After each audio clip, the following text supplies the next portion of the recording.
So I think that would be my biggest advice, is that if you have a community of your target persona, should you have to pivot, and almost every company most certainly does, you'll never be starting from scratch. Hey everybody, Tanner here with WAGMI Ventures. On today's episode, we have Justin Vogel, co-founder and CEO of Safary. For anyone who's new, this is the WAGMI Ventures podcast, where we do snapshots with interesting builders and founders from across Web3. Check out wagmiventures.io to learn more about the syndicate behind the podcast. But for now, let's get into it with Justin at Safary.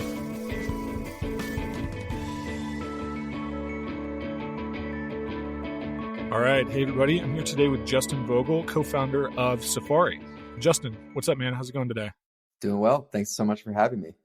Yeah, thank you so much for coming on. I know we've got a ton to talk about. So maybe just to start, could you give us a quick sort of background, tell us your story a little bit, maybe kind of both professionally and then also sort of how it intersects with the Web3 story? Like, when did you first get interested? What did that introduction look like? Absolutely. So as mentioned, I'm founder of Safary. We founded the leading Web3 growth community, and we're building a privacy-centric alternative to Google Analytics in Web3. My background is in two-sided labor marketplaces. So my whole background's been in growth and marketing. I started off my career at a very early stage Y Combinator startup that had built a mock interview tool for software engineers. What that fundamentally means is, like, I interview you, you interview me, we each give each other feedback at the end.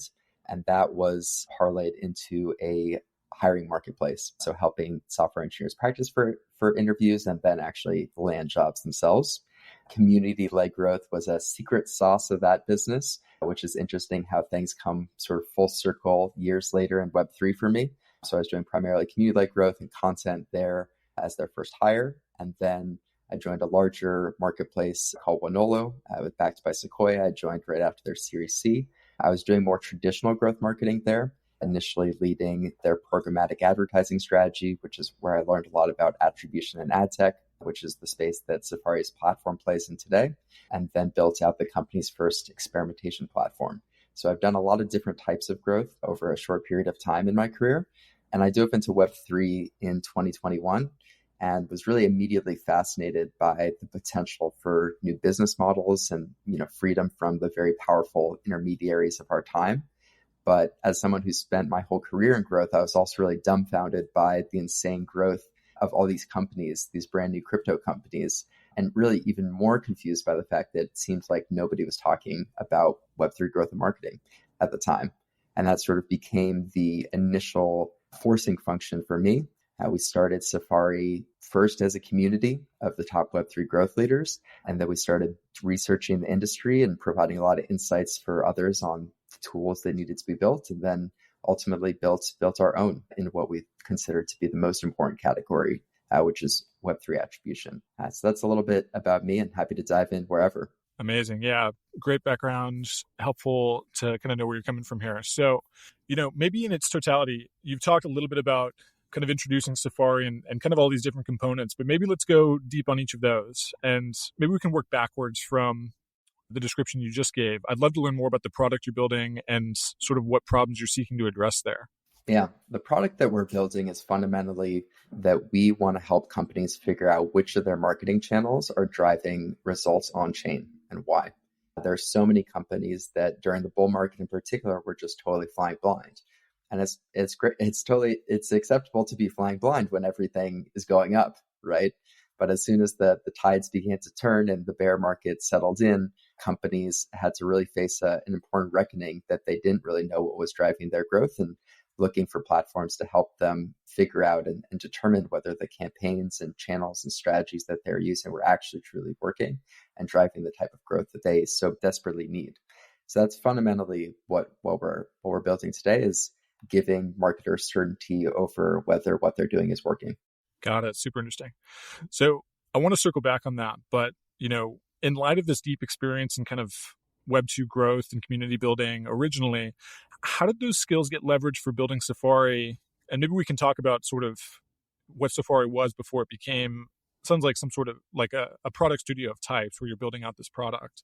But before that, like how did that background specifically play into building Safary? How was that useful? Yeah. So as I mentioned, I had this very unique experience at this mock interview startup back in my first job. This platform essentially It was helping people peer to peer, two people helping each other accelerate their careers and get jobs. And when I came into the Web3 growth space and being a marketer myself, I really saw that, growth leaders have complex needs and they want to grow in their careers. And that means meeting other growth leaders and learning about what the top growth teams are doing. And also, tooling is a component of that as well, using the best tools so that they can accomplish those strategies. So I'd say fundamentally what we've been trying to do since the beginning is solve the challenges that are facing Web3 growth leaders. They're really at the center of everything we do. And that means that we try to work hard to support them, whether they're buying our software or not. So Safary began as a community for the top Web3 growth leaders to build genuine relationships and discuss their growth strategies, challenges, and tech stacks. And so as a facilitator of those conversations and those connections, we really had the privilege to speak to more Web3 growth leaders than anyone else. And we lead with that value, and that along the way helped inform the tech product that we've built for them as well. So we think about today, Safary, our product solves one value prop and our community solves another for the challenges that growth leaders face.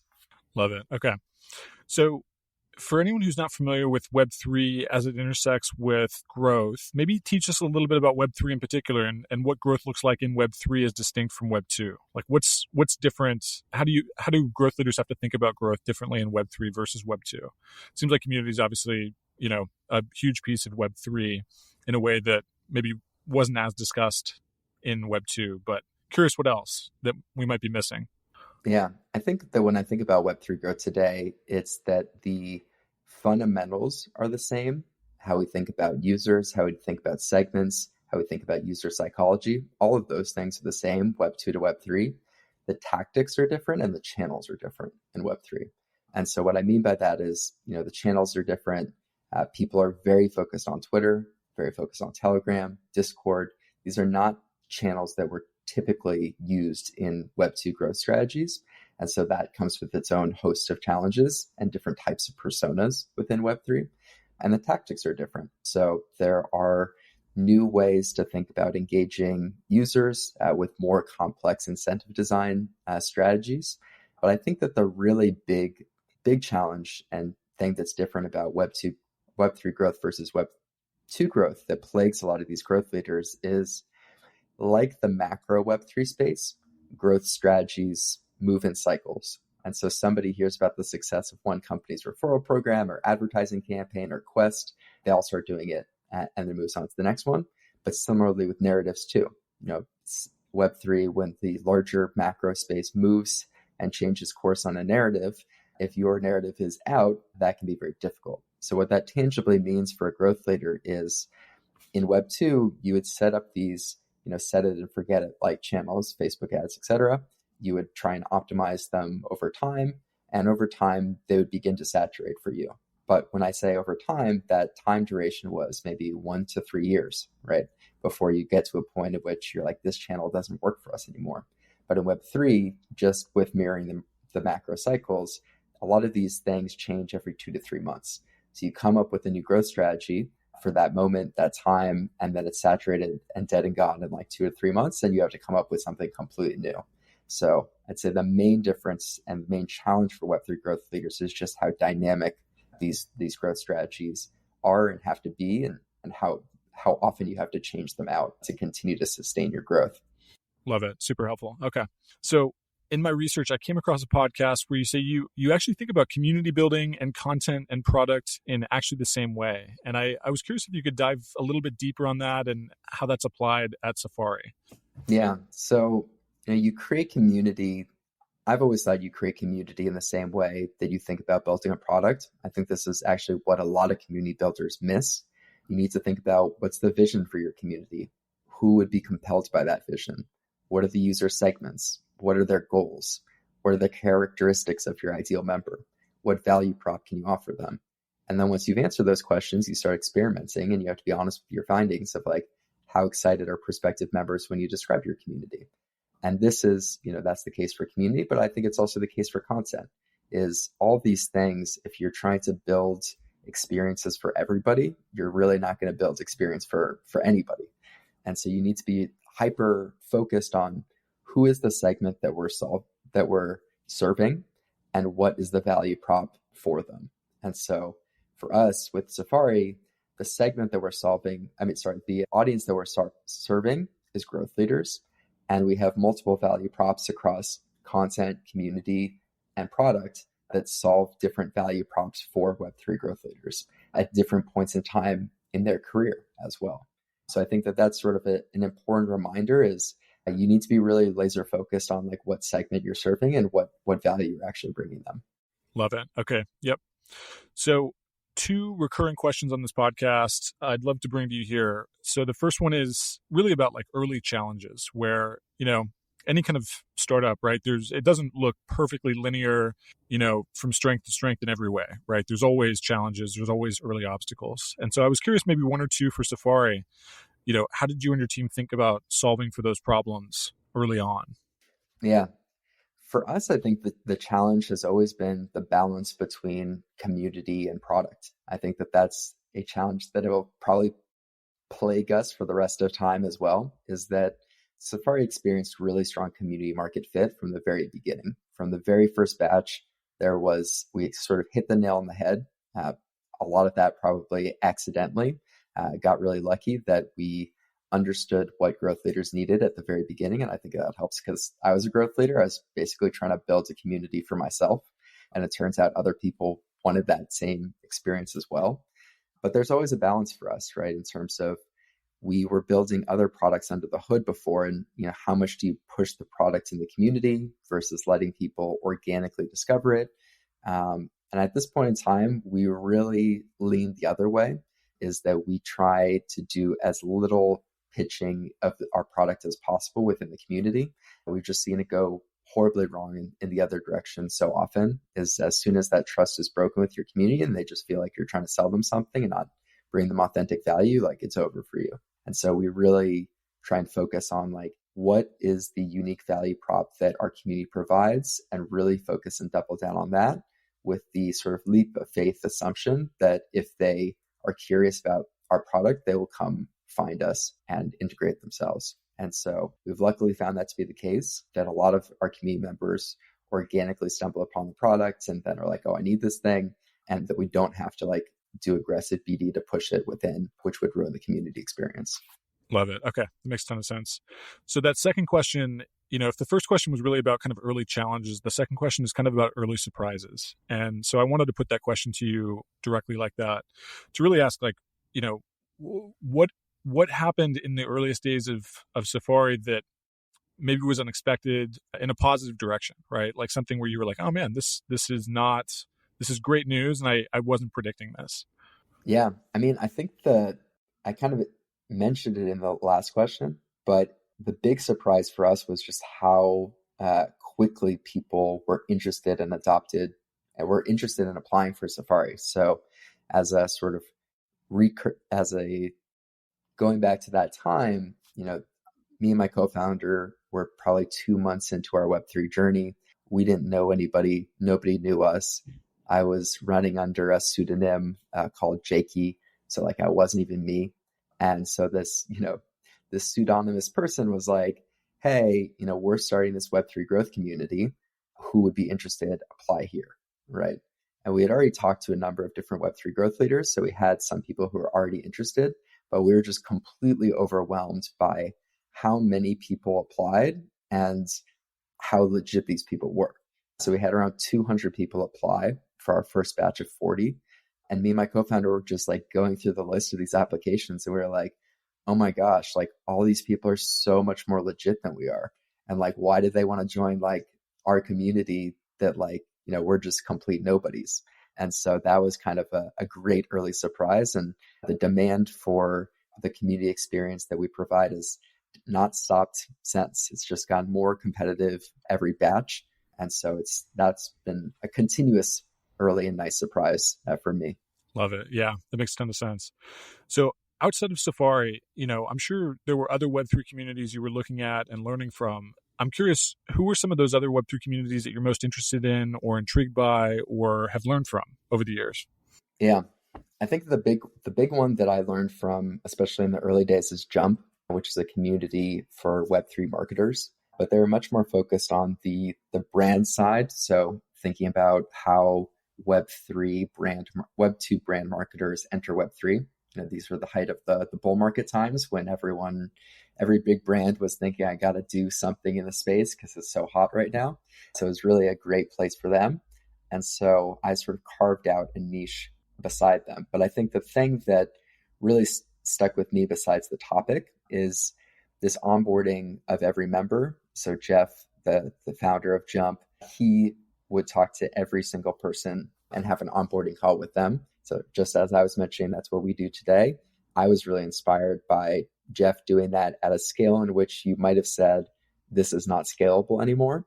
Jeff, I think he said at one point on one podcast or something that he spoke to like 700 Jump members in like a year. That's crazy. Them one-on-one, which is like pretty wild. Was definitely wild at the time to think about. That's no easy feat, but I at the time was like, well, wow. I mean, Jeff is for sure going to be the most well-connected Web3 marketer for so long, right? That is like super valuable and very interesting. And Jeff will learn so many different things from all these people and their backgrounds and their stories and their experiences. And I was really inspired by that. So that's been a core part of Safary ever since the beginning, as well as these onboarding calls. Really interesting. Yeah.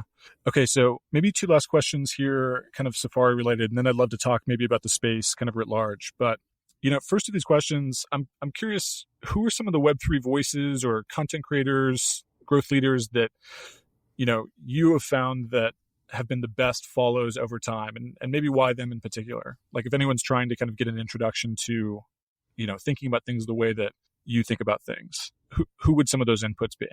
Yeah, I think the big one for me that I'm pretty religious about is T-Pan. T-Pan writes about Web3 growth topics for how brands are entering the space but like lots of different activations. He writes super regularly. I think he does like 5 articles a week. I don't know if he's still at that pace, but it's quite impressive, the content output that he produces. But it'll be anything from like, this thing happened and like now I'm going to do a deep dive on how this Starbucks Odyssey program works, for example. And he just does it for all sorts of interesting topics and has a very fun conversational tone. So I really I think he's my favorite Web3 content creator to follow. Another person that I follow that's not exclusively Web3 is Anna Angelic. I don't know if I'm pronouncing her name correctly, but she writes a blog called The Sociology of Business. And that one's very inspiring for me as well. Her background is mostly in fashion marketing and thinking about culture. And I think a big part of crypto marketing is culture. And so I get really inspired by a lot of her work and how she analyzes things in a very different space than Web3. But I think it has a lot of crossovers with Web3 as well. Super cool. I'm going to look into those myself. They sound great. Okay, so, last question here is actually an interesting angle where, I basically never ask about AI on this podcast, but I do want to talk a tiny bit about AI because it seems like maybe it might intersect a tiny bit more with the kind of thinking that a growth leader might be doing, maybe on the content side, maybe in other ways that I'm not foreseeing. But, are you thinking about this intersection of AI and growth at all, and maybe AI and community in Web3? Is it irrelevant at this stage, or is there anything there? We actually, within Safary, we do leverage AI quite powerfully around content in particular. So I'd say the thing that AI is best at, in my opinion, today is summarizing. And so, or breaking down and, recycling content into new formats. So like content repurposing use case. So for example, what we do is we have a Safary member who has been interviewing other Safary members and then writing full-length articles on their thoughts, which is like awesome. And then we take those blog posts and we want to turn them into LinkedIn posts and Twitter threads. And so we plug that into ChatGPT and with a bunch of prompts that we've created over time. And what it's really great at is, it is good at the thread in like a thread, like it's good at like tweet 2 through 10, right? Of like coming up with the summary for that content. You as the human still need to be the tastemaker to be like, what would be a crafty first tweet that people are actually going to engage with and want, but it's great at the rest, right? And so this was a huge uplift for me. Actually, one of the things that I did when I first got into the space is I was writing for a DAO called ScribeDAO, that their whole thing was basically summarizing Web3 articles and then into Twitter threads and posting them on Twitter, which had a lot of interesting dynamics I have shared on other podcasts in the past. But for this point, it's really that to summarize one of these articles when I was doing that would take me anywhere from like 1 to 3 hours to like break down a complex article into a Twitter thread. And now, with AI, it'll take me like around like 20 minutes. And that 20 minutes is largely spent trying to come up with a good first tweet for the thread. So I think that's a huge unlock. We also use Descript AI to edit our podcasts. So it sort of brings it from, editing a podcast audio format to bringing it to a transcript with AI to bringing that down to, a LinkedIn post or a Twitter thread. So I think the content repurposing use case is definitely a key one for any Web3 growth leaders or Web2 growth leader today. Perfect. Super interesting. Okay. So let's talk about crypto at large here, where, I'm curious, what do you feel like here in 2023, where we as an industry, what are we getting right and what are we getting wrong in crypto right now? I think that things are starting to become clearer. I think in terms of what we're doing right is that people are finally, this is from my vantage point in Web3 marketing, but I think that this has an effect on all companies in the space. People are finally getting more data driven with really thinking about what are the metrics that really matter to their business and why. That's through attribution platforms like us, but really just the mentality in the space has shifted dramatically in the last 6 months alone, I would say, for how companies think about their metrics, what they're tracking, why they're tracking it, really understanding their businesses in ways that I don't think that we saw in the bull market, to be quite honest, and even for most of 2022.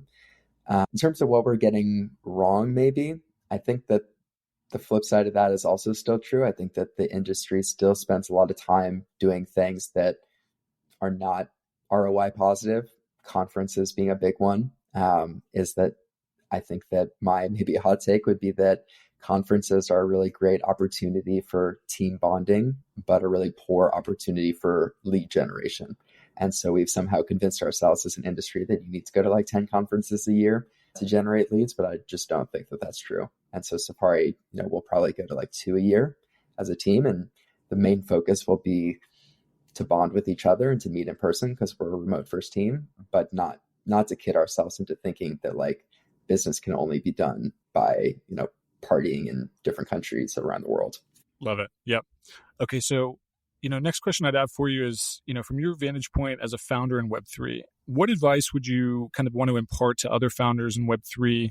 Maybe founders focused on community to start, but really just, any kind of founder in Web3. I feel like there's a fungibility of advice there that if you could just kind of speak to anyone brand new, what would you have wished you knew at the start of this journey in Web3?